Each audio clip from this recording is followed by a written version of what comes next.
Boker Tov, everybody. So this week's parsha is Vayeishev. There's a lot of interesting things happening. I want to point out something particular that's happening here with trope. Now, I always tell my students a couple things about trope. If you think about why we have it, in the times of the temple, our people weren't fully literate in those times, right? So the only times that they could really take in the teachings of the Torah were when they came to public readings, right? And obviously, you come to hear the Torah being read. You're not going to take things in if it's all a simple monotone. And so the expressiveness of the trope is so important. Obviously, the whole system developed over a lengthy period of time.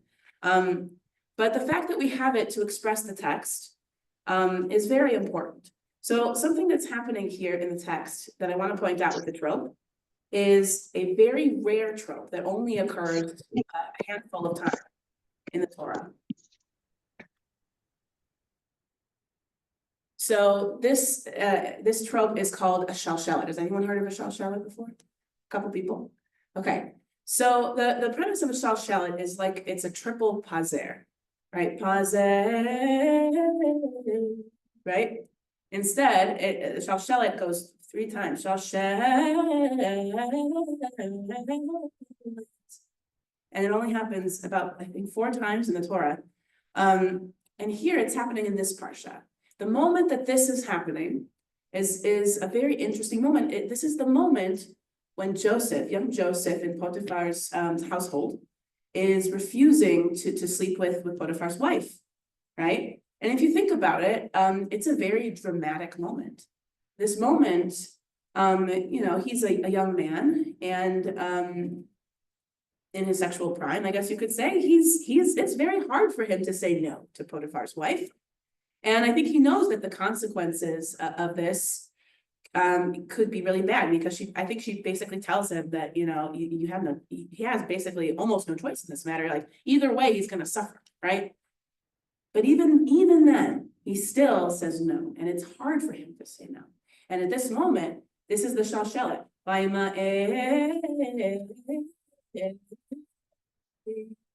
He's saying no, but he's drawing that moment out. Or at least we're drawing that moment out for him in the trope, right? Because it's hard for him to say no, and he knows the consequences, but he still does the right thing. He doesn't want to betray his master Potiphar, who's treated him so well, even though he is a slave right now in Egypt.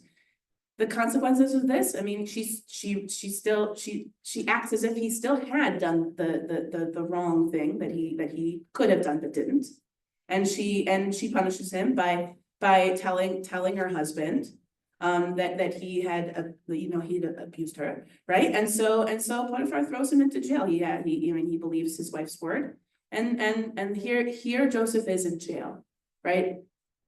This whole journey that Joseph has taken in this parsha, from being the favorite child and having these dreams of his future success, and here he is at one of his lowest moments in jail. But this is the moment that really leads to all that future success that he dreamed of, right? Because it puts him in place to interpret the dreams of Pharaoh's 2 servants who were in jail with him. And that really primes the whole rest of the story, right? So basically what's happening here is that even when we know that we're going to suffer either way, we can still make the right choice, and we never know what it could lead to. It could still put us in position to do more good in the world. So doing the right thing, even when there's consequences, sometimes we don't know what those are going to lead to down the road, and we can still find future successes and future roads to happiness, even in the midst of consequences of the right decision.